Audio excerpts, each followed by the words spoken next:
নমস্কার, রাই বাংলা থেকে আমি সুভাষিস। বিশিষ্ট ডক্টর সুবর্ণ গোস্বামী প্রত্যেকেই আপনারা চেনেন। অভয়ার মঞ্চ থেকে যার আরও ব্যক্তি প্রসার করেছেন, সেই অভয়ার মঞ্চের কারণে তাকে কি বলবো সুবর্ণদা, আপনার কি পানিশমেন্ট হিসাবে উত্তরবঙ্গ? না, পুরস্কার অবশ্যই। আমাদের লড়াইয়ের স্বীকৃতি এবং পুরস্কার এগুলি, ফলে শাসকের বিরুদ্ধে লড়াই করা, শির দ্বারা সোজা রেখে চোখে চোখ রেখে লড়াই করারটা একটা স্বীকৃতি হয়। সেই স্বীকৃতি যখন শাসকের কাছ থেকে আসে তখন সেটাকে আমরা পুরস্কার হিসেবে দেখি। শুনলেন, একেবারে সরাসরি পুরস্কার বলছেন উনি। তিরস্কার, কোনো পানিশমেন্ট বলতে নারাজ, একেবারে পুরস্কার। সেইখান থেকেই আমরা শুরু করবো, যেখানে আছে মহাজাতি শপথের একেবারে জীবনদায়ী।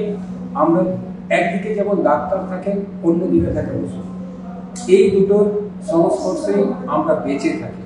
যে ওষুধ আমরা খাই, সেই ওষুধে আজকে নানা রকম যে ভেজাল এবং মার্কেটে তার কতটা গুণাগুণ দেখা হচ্ছে, সেই নিয়েই চর্চা চলছে। ডাক্তারবাবুরা কী ভাবছেন সেই নিয়ে আমি একটু আলোচনা করবো।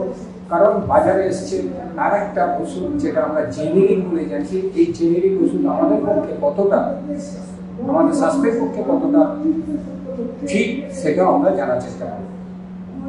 সুবর্ণদা, একদম এই জেনেরিক ওষুধ নিয়ে মানে বাজারে তো কিছু করার নেই। পাবলিকের 2 পয়সা যেখানে কমে পান তারা সেখানে তো যান, এটা স্বাভাবিক ব্যাপার।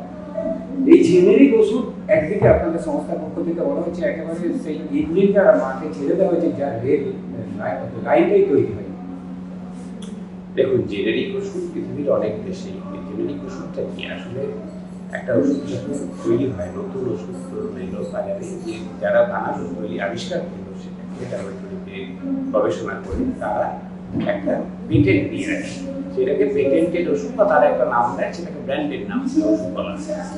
কারণ 5 বছর 7 বছর বা 20 বছর থাকলো, তারপরে যখন তার পেটেন্ট এক্সক্লুসিভিটি উঠে গেল, তখন অন্য কোম্পানিও সেটা বানাতে পারবে, তখন সেটা হয়ে গেল জেনেরিক।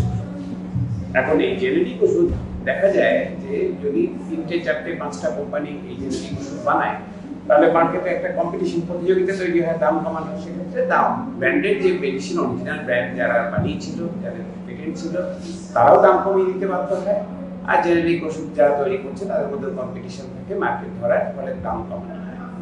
ফলে হচ্ছে যে সাধারণ মানুষের একটু সুবিধা। কিন্তু আমাদের দেশে হচ্ছে যে দেখা যায়, বা পৃথিবীর অন্য দেশেও দেখা যায়, যে এই পেটেন্ট ওষুধ হচ্ছে পেটেন্টেড ওষুধ বা ব্র্যান্ডেড ওষুধ, এটা যখন পেটেন্ট এক্সক্লুসিভিটি শেষ হয়ে গেল, তখন 1টা বা 2টো কোম্পানি জেনেরিক মেডিসিন শুরু করে। তাহলে ছিল মোনোপলি, পলি হয়ে গেল ডুওপলি বা ট্রায়োপলি। অনেক কোম্পানি তৈরি করলে কম্পিটিশন হয়, 2টো কোম্পানি তৈরি করলে খুব একটা কম্পিটিশন হয় না। অনেক সময় করে কি, বড় কোম্পানি যাদের পেটেন্ট ছিল, তারাই যারা জেনেরিক করছে তাদের সাথে আবার তাদেরকে কিনে করে মার্জার হয়ে যায়। ফলে তখন দাম কমার বদলে আবার বেড়ে যায়। এবার যদি ধরেও নিই যে দাম কমবে জেনেরিক মেডিসিন ইত্যাদি হবে, কিন্তু তার গুণমান, এই গুণমান দেখবার যে দায়িত্ব সরকারের, সে যদি হচ্ছে যে আপনার যারা সরকার চালাচ্ছে তারা যদি দেখা যায় যে ইলেকট্রাল বন্ডের নামে কয়েকশো কোটি টাকা করে ঘুষ খাচ্ছে এক একটা কোম্পানি থেকে, করে হচ্ছে ছাড়পত্র দিয়ে দিচ্ছে, তাহলে সাধারণ মানুষ হচ্ছে জেনেরিক মেডিসিন হচ্ছে যে খাবেন কোন ভাষায়, আর চিকিৎসকরা প্রেসক্রিপশন করবেন কোন ভাষায়।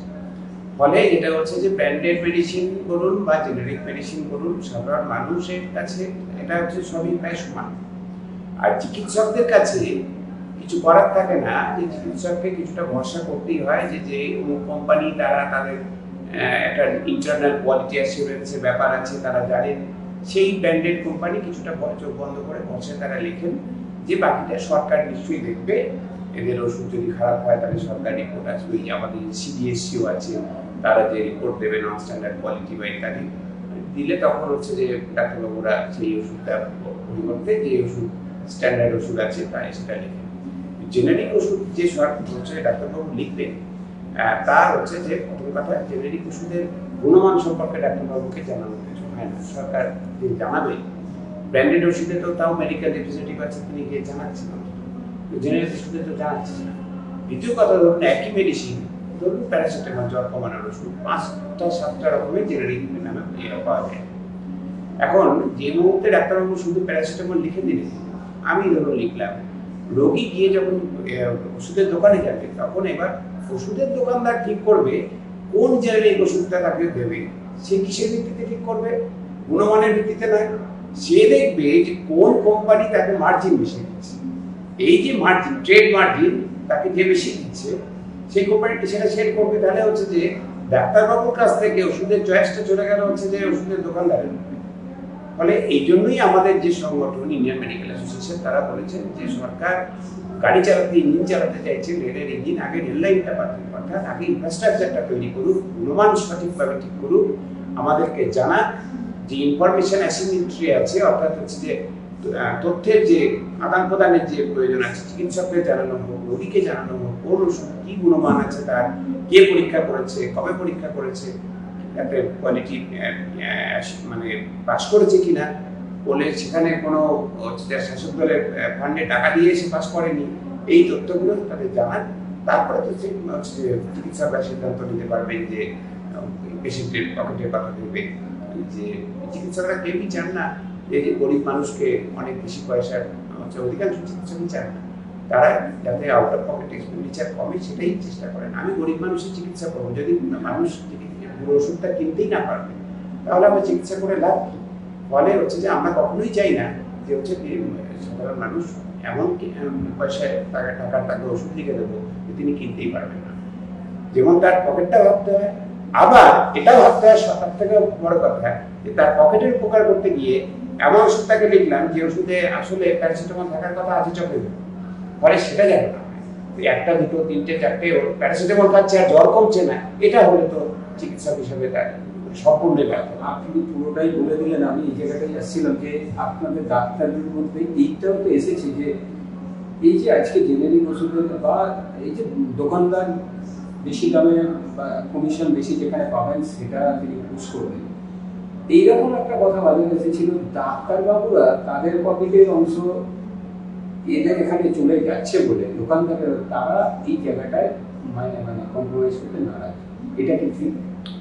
দেখুন, আমি বলবো না যে চিকিৎসকদের একটা অংশ এরকমটা করেন না, যে হচ্ছে যে ওষুধের কোম্পানিগুলো তারা কখনো কখনো নানা রকম সুবিধা দেন, ঠিকই একটা অংশের চিকিৎসক হচ্ছে যে সেই সুবিধা নেন।